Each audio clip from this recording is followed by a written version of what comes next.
Sebuah surat undangan dari sebuah perusahaan kimia atau chemical company yang mungkin salah satu perusahaan kimia terbesar di dunia karena memiliki 100 anak usaha dengan masing-masing memiliki line produksi yang banyak pada 2 tahun yang lalu menjadi cerita kita kali ini. Perusahaan tersebut perusahaan Tiongkok. Kita tahu Tiongkok itu BUMN merupakan tools atau alat bernegara. Mengapa dikatakan alat bernegara? BUMN Tiongkok itu dikuasai oleh Partai Komunis. Jadi orang-orang politbiro petinggi partai mendapatkan posisi tertinggi dan pengendali perusahaan karena memang BUMN Cina milik partai dan mesin keuangan partai. Ingat, Tiongkok adalah negara single party country, jadi negara diperintah oleh partai. Jadi saya pilih-pilih sekali di dalam bermitra, hanya mau dengan swastanya Tiongkok, bukan BUMN-nya Tiongkok. Perusahaan yang mengundang saya datang adalah perusahaan swasta kimia terbesar milik swasta di Cina. Sebuah undangan first class, mulai dari keberangkatan, penjemputan, penginapan, semua fasilitasnya first class. Saya cukup heran karena saya tidak mengenal mereka. Mau cari data mereka via internet tidak lengkap. Namun kita punya shadow di sana yang kita bisa tanya. Yang mengejutkan adalah ternyata informasi siapa mereka, perusahaan kimia tersebut benar dan valid. Saya bukan bertanya pada siapa-siapa, tapi kepada mentor saya, seorang pensiunan marinir yang lama bersama lembaga bayangan internasional. Dia mengatakan, datangi dan selalu bodoh, keep stupid, tanpa berpikir panjang. Hari terakhir di mana ada acara di luar agenda. Salah satu dari 7 petinggi politbiro PKC Partai Komunis Cina yang posisinya hanya 1 lapis di bawah Xi Jinping minta waktu bertemu dengan saya. Bertemu santai dalam diskusi sambil makan malam. Makan malam pun diatur, disiapkan di puncak gedung tertinggi milik perusahaan tersebut di lantai 52. Mereka memiliki 17 gedung di mana kantor dan tempat tinggal dibuat berdekatan sehingga karyawan dekat ke kantor, namun pabrik yang 100 ada di seluruh Cina.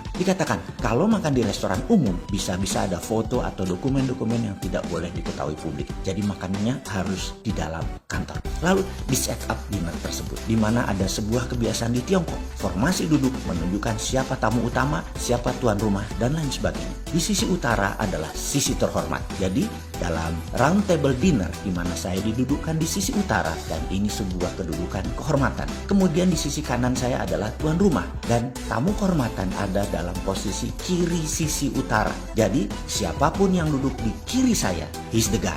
Makan malam tiba. Saya masuk ke ruangan, semua berdiri dan saya duduk di sisi utara. Di sisi kiri saya, bangku masih kosong. Minuman pembuka dibagikan. Tak lama kemudian, seorang berbaju jas berdiri, masuk sendirian. Semua pun berdiri dan dia menyalami saya. Dia lalu duduk di samping kiri saya. Baru yang lain duduk, termasuk saya. Oh, ini orangnya. Ada pin kecil lambang komunis di dada kirinya, di jantungnya. Oke deh, ternyata dia fasih berbahasa Inggris. Di mana saya selama 5 hari di sana dilayani oleh 5 orang yang master degree-nya semua dari Amerika. Bahkan 3 orang dari laboratorium yang sudah pensiun. Jadi penasihat dan konsultan usianya sudah lebih 75 tahun. Mereka S1, S2, S3-nya di Eropa dan Amerika sewaktu zaman mereka kuliah dulu. Bahasa Inggrisnya kayak air, super lancar. Begitu juga sang petinggi dari Politbiro ini. Kalimat pembukanya singkat. Setelah basa-basi, kami serius untuk membangun industri baterai dan kami sangat butuh lithium Anda. Saya jawab, maaf, saya tidak bisa lokal Indonesia. Kalimat saya tadi membuat suasana hening seketika. Semua yang hadir mendadak menjadi berhenti bicara. Bahkan yang menyeruput minuman pembuka pun tidak berani meneguknya. Suasana hening menunggu respon sang pejabat ini. Dia menyadari ketegangan suasana tersebut dan dia mengatakan, ayo makanan dikeluarkan, kita santai saja. Yang tidak serta-merta membuat suasana cair, namun lebih longgar. Dia tidak menengok ke saya, matanya tetap ke depan, ke meja makan. Kata orang saya, lithium kamu unik, 99,9% kadarnya ya. Dan produk kamu dikirim dalam bentuk bubuk sebagai lithium oxide. Ini mengejutkan kami karena biasanya solid, artinya kalian mempunyai alat yang berbeda dari pendekatan kami. Betul, saya jawab dengan mengatakan ini bisnis keluarga. Sudah 20 tahun kami lakukan namun skalanya masih garasi rumahan. Diekspor ke Inggris dalam kondisi setengah jadi, masih oxide. Dia kemudian berkata, kami ingin mengendalikan baterai dunia. Berbagai material mineral dunia kami harus kuasai. Demikian arti yang saya tangkap, walaupun secara eksplisit, secara perkataan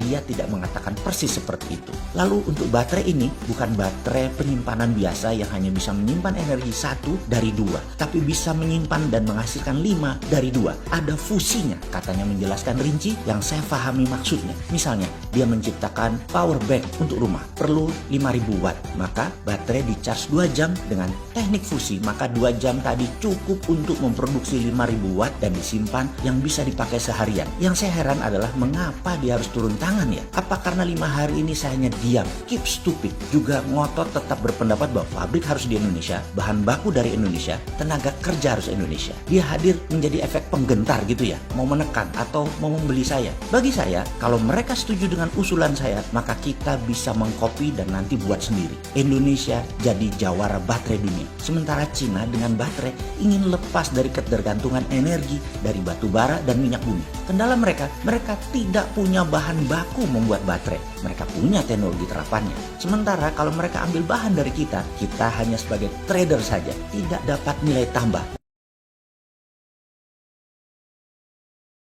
Menarik dan harus pinter, jangan modal body doang. Sudah tahunan kita digituin bangsa lain. Kalau sama si Sontoloyo ini ya beda, nggak geming urusan NKRI garis lurus. Singkat cerita, di tengah acara makan malam tersebut, sang petinggi berkata, "Oke, kalau begitu kami akan cari cara lain yang membuat semua pihak ketemu di tengah." Kamu pasti setuju kan? Yang saya jawab di bibir, "Yes sir." Namun di hati saya mengatakan, "Nggak bakal cuy, kasih dulu teknologimu, baru kita kasih produk sederhana ini."